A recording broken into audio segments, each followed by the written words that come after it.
Neil's ex-wife Crystal just dropped a major bomb on us, exposing Neil for mistreating her when they were married. In case why all missed it, Danity Kane singer Dawn Richards recently came out to expose Diddy in a new lawsuit, where she spilled some shocking tea about Diddy's behavior. In a shocking twist of events, Dawn named Neo as one of the people who allegedly sat by and watched Diddy mistreat people and did nothing, implying that Neo was complicit in a lot of Diddy's crimes.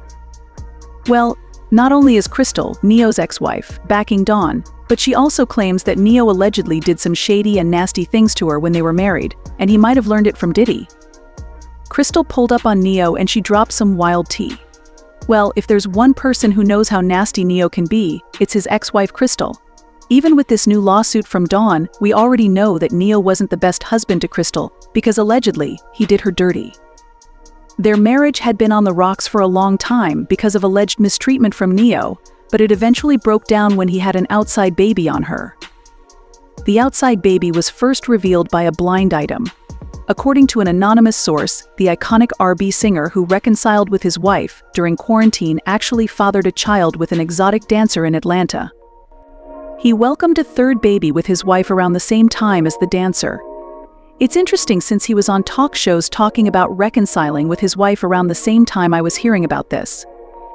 Well, this was the final straw for Crystal, and she wrote, 8 years of lies and deception. 8 years of unknowingly sharing my life and my husband with numerous women who sell their bodies to him unprotected.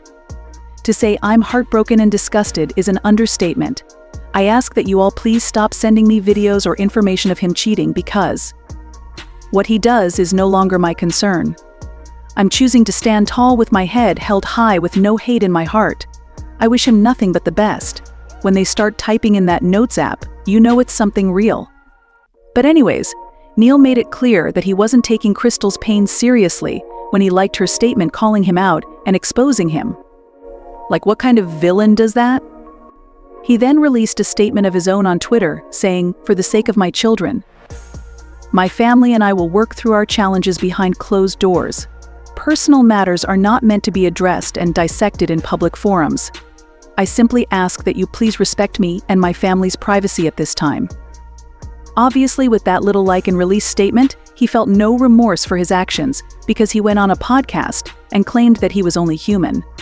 And as a human being, I make mistakes. As a human being, I am selfish. As a human being, I have desires, and you know what I'm saying? I wasn't always being the kind of husband that you're supposed to be. That's just is what that is. You know, I've cheated. I've done things that husbands ain't supposed to do. And that's what eventually led to us talking about divorce. Wow. And then getting to the point where you're renewing your vows. Yes. Crystal, what are the chances you and Neo can work it out here? There are no chances. No chance? God is good. None at all? No, we're moving on to better lives. Did he just like go to a point where there's no coming back? Certain things can be forgiven, but God will forgive. And Allegedly, putting hands on her and cheating on her wasn't bad enough. He decided to take her to court to get a gag order on her that prevented her from speaking about their marriage and divorce. According to the court documents, the petitioner posted a lengthy and explicit message to her personal Instagram page, accusing him of being a narcissist and subjecting her to 8 years of lies and deception. The reckless and distasteful acts of the petitioner have caused direct financial injury to the respondent. To date, the respondent has lost approximately $400,000 in wages associated with public appearances, professional bookings, and promotional efforts. He also refused to pay her alimony, even though he forced her to be a stay-at-home mom to take care of their kids. At the time, we found it weird that he would get a gag order from the court over a divorce when all she did was announce the end of their marriage. Well, NDAs are kind of standard in celebrity divorces, but going as far as to get a court-ordered gag kind of made it clear that there was more going on than we knew. We already knew that he had cheated on her, so whatever the secret was that he was trying to hide, we knew it had to be something extra nasty. But it looks like we found the real reason behind the divorce, and the secrets in the streets are saying that it was allegedly because of DV. Why all? That's nasty as F. And if it's true, we got to send love to Crystal for escaping the situation. But if you're wondering why she's coming out with her story now, it's because Neo recently got named in Dawn Richards' lawsuit against Diddy. Don's lawsuit exposed some real nasty stuff about Diddy and how he treats the women around him. She also backed up Little Rod's claims about how Diddy had some young girls partying in the studio, using some illegal substances often while they were recording in the studio.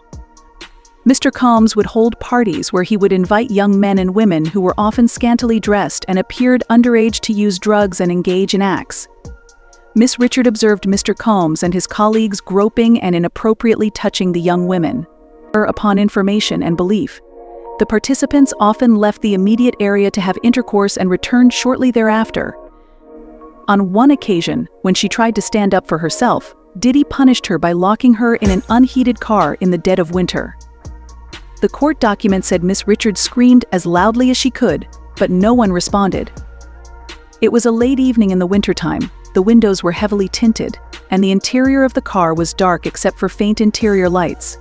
Miss Richard's belongings and winter coat were in the studio while the ignition was off, and there was no heat. With Mr. Combs' prior threats and violence running through her mind, Miss Richard felt sheer panic, terror, and feelings of claustrophobia at being locked in a small, dark, enclosed space with no way to communicate or call for help.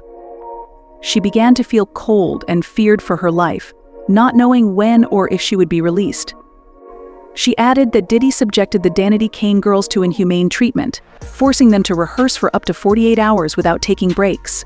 Upon information and belief, Mr. Combs would regularly be awake for prolonged periods of time because he was high. During these periods, Mr. Combs demanded continuous access to Miss Richard and her Danity Kane bandmates, often forcing them to record and rehearse for stretches of 36 to 48 hours without breaks. She also claimed that he would use demeaning words on her in front of his bodyguards. Between approximately 2009 and 2011, throughout Diddy Dirty Money's recording process, rehearsals and performances, Mr. Combs repeatedly ordered Miss Richard to strip down to her underwear. He frequently referred to her as a bee or a wubbo and made demeaning remarks about her body, alternatingly calling her lazy, fat, ugly, and skinny, particularly in front of his friends, producers, and bodyguards. That's just plain sad and horrible. But the wild part here is that a lot of people, including Neil, saw it happen and allegedly never tried to do or say anything. It kind of reminds me of Cassie's claims that multiple people in the industry knew what was going on and never tried to help her. Speaking of Cassie, Don also revealed that Diddy once punched Cassie in front of Neo, but he ignored the situation and just kept eating.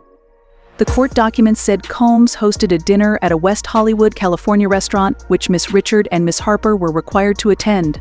Among the guests at the dinner were celebrities like Neo and Usher, as well as Mr. Levine. At the dinner, Mr. Combs and Miss Ventura had an argument in front of the dinner guests. Mr. Combs hissed at Miss Ventura in a screaming whisper and forcibly punched her in the stomach, causing her to double over in visible pain, crying. Miss Clark escorted Miss Ventura out of the restaurant, and Mr. Combs remained and continued socializing with the dinner guests. Why all? What kind of casual DV is this? Now, some people were speculating that Neo could have also been scared of Diddy and couldn't speak out, but according to an insider, Crystal is insisting that's not the case. The insider revealed that Crystal believes that the reason Neo didn't say or do anything is that he didn't see it as a big deal because he allegedly also puts hands on women and gets away with it. She sees this as a case of birds of a feather flocking together, and allegedly, she can't wait for Neo to be outed as well. Well, the fans have been all over it, leaving comments saying F Usher and Neo too for not doing anything when Diddy hurt Cassie in front of them. Cowards. Usher and Neo sat there and watched Diddy punch Cassie and did nothing. Sick individuals. I like how the internet is ignoring the fact that Usher was name dropped in the Diddy lawsuit. Him and Neil sat right there and ate their food while Diddy beat the ish out of Cassie. Crazy. So, allegedly Diddy punched Cassie in her stomach at a dinner in front of Neo, Usher, and Jimmy Levine, and they just kept eating. Why all? I got to know what you feel about this. Drop your thoughts in the comments below and then check out this next video.